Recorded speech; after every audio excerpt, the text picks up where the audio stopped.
Hey YouTube, getting ready to cut the mortises in my benchtop to receive these tenons on the legs.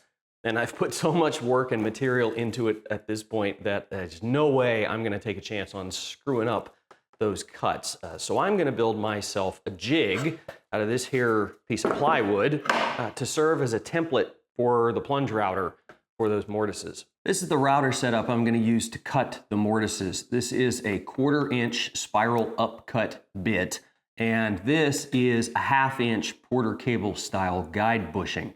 What this is going to let me do is run around the template without chewing it up, and the 1/4 inch bit is going to let me cut pretty far into the corners. I've got a lot of material to remove. A 1/2 inch bit would sure make it go faster, but it would leave a much bigger radius on the corner, so I'm going to stick with the small one. So I'm just doing a little measuring and/or figuring to come up with the opening of the template. Basically, the difference between the bit and the collar, which is a 1/4 inch, is how much bigger the opening in my template needs to be than the size of the actual tenon. I'm not in general a big fan of using calipers for woodworking. Stuff moves, and really you don't in general need 1/1000th precision on stuff, except maybe your machine setups. But in this case, I want the best fit I can possibly get, and if anything, I'm going to err on the side of making the mortise just a tiny bit undersized so I can come back and custom fit it by shaving down the tenons individually. So I'm measuring my tenon, and my 2 1/4 width turns out to actually only be 2 211 thou, and my length, which was supposed to be 2 3/4, comes out 2.764. And just for giggles, since I had the calipers out, I measured the stuff on the router, and sure enough, the guide is exactly 500 thou in diameter. But best as I can tell, the router bit is 4 thou undersized, so I've got an actual delta there of 254 thousandths. So this is a really good example of how sort of cumulative errors can sneak up on you. If I had measured this tenon with a tape, I'd have gone, yep, it came out the 2 1/4 it's supposed to be. I'd have done the math, assuming that the router guide and bit were their advertised sizes, and I would have ended up deciding that the jig opening needed to be 2 1/2 inches wide.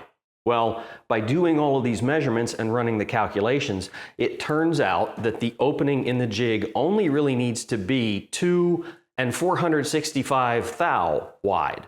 Now, I'll grant you that 35 thou isn't exactly a whole lot of room, especially when you're dealing with wood, but it is enough to make the difference between a tenon that's a good solid slip fit and one that just kind of flops in and out easily. And besides, you'll remember I said I really want to go small, if anything, on the mortises and trim the tenons to fit. And sure enough, the calculations came out this 35 thou smaller than the plans would have said. So enough yakking and math, let's actually build this thing.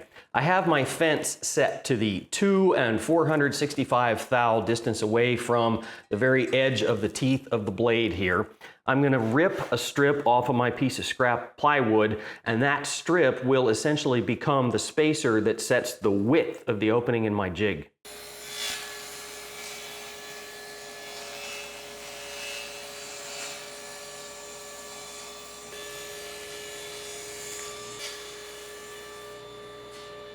Okay, so essentially this jig is going to be these 2 scrap pieces as 2 of the sides, with these spacer blocks glued in between them. The spacer blocks establish the one dimension of the opening in the jig by virtue of their width, which we calculated and cut pretty carefully on the table saw.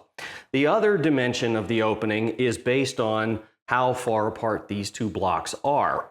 Now, we know what that number is supposed to be kind of theoretically, but it's something that we can adjust a little more easily than, the width that we've committed to. To help get that other dimension as close to perfect as possible, I'm only going to glue one of these blocks in, at least for now. The other block I am going to put sort of in place and put a little clamping pressure on it just to keep the whole thing perfectly square. And while you're at it, check to make sure that the whole thing is sitting down flat, either on your bench or on your clamps or something like that. It doesn't take a lot of pressure. You're just making a jig. You're going to use it once and probably throw it away. So don't go nuts with this. Don't bow it up with the clamps and make it unflat. Glue's dry on this one, but this guy over here is still loose. The opening that I calculated was 3 18 thousandths, or 18 thou larger than the plans would have called for. So I'm going to set the calipers to that number and lock them down with the set screw. I'll set them in here into the opening and just sort of gently nudge this piece up until that's the size of the opening.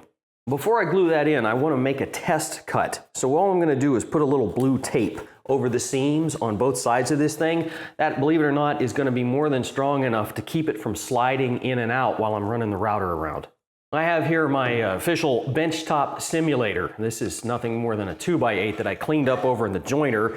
It's going to give me enough surface area and enough depth to be able to cut a mortise using said template.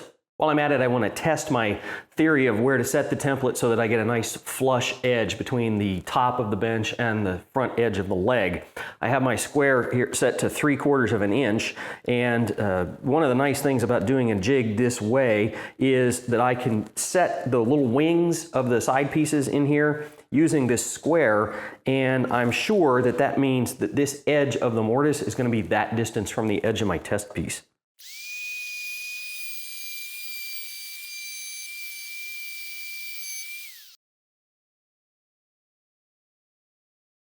All right, YouTube, got the corners all squared up, and I obviously did not cut this the full 3/4 of an inch deep. I just want to test the fit of the outside. Oh, like a glove. It looks like I might need to back my square off a 32nd of an inch or so to get a completely flush line here, but otherwise, I'm pretty happy. That fits so well that I don't want to take my tape apart. I'd like to use the jig just as is, but I'm not quite confident enough to go cutting into something this heavy with a jig that's taped up. So what I'm going to do is I'm going to use my good square. I'm going to make myself a couple of X-Acto knife lines across here to use to line this thing back up when I glue it together. The nice thing about knife lines is that they're much more precise than pencil lines. So getting this thing back exactly where it was is actually pretty easy. With the mortising template done, all that remains is to do the layout on the actual benchtop blanks for where I'm going to put these legs. I have the top clamped together with a couple of pipe clamps so that it sits nice and flush and square and kind of the way it's going to sit when it's all assembled. As for leg location, it's a little bit odd. The legs that go on that far end of the bench down there are going to go almost to the end of the bench top. That's so that if I put a leg vise on there, I'll be able to clamp material in the leg vise and have it overhang into free space so I can, work a saw the whole way through it. On this end of the bench though, the legs are going to be inset quite a ways from the end of the bench top. That does two things. One, it keeps from having the entire span of the bench between the legs, which could lead to sag over time. And it leaves me an empty space down at this end where I could install a wagon or tail vise at some point if I feel like it. I don't have real numbers for where I'm putting these lines. I just laid the square on there someplace that I think looks good. I'll line up the pencil mark with the inside of the hole in the jig. So it's clamped down, it's straight, it's square. It's in the right place. I've triple checked it. Wish me luck.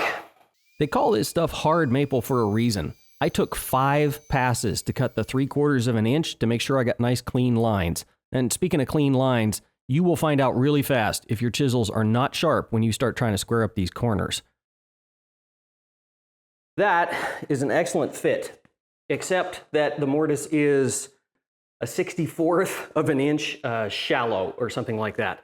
So I'm going to back out the fine adjustment on the router here, half of a turn, maybe 1 full turn, and take one more pass at this, and then I think it'll be perfect. I guess cue the ZZ Top tunes because she's got legs. As you might expect, there's a little bit of variation from leg to leg in exactly how the tenons came out, so I did have to do some massaging with the chisel to get them all to fit exactly right, but it was, trust me, it was not a lot of work. It was a pair here and a shave there, and they dropped right in. Still, I now feel like they're all kind of unique, so they're numbered 1, 2, 3, 4 around the bench so that when it does come time to assemble this thing for good, I'll know which leg goes in which hole and which side faces out and all that fun stuff. I think that's going to do it for this part of the story. Next up on the hit parade is to put an appropriate spacer in the center of these 2 slabs to make the bench the right depth, and measure and fit the stretchers that go between the legs as well as the long stretchers that go this way. But I'm taking my mother-in-law to a baseball game, so that's going to have to wait for another day.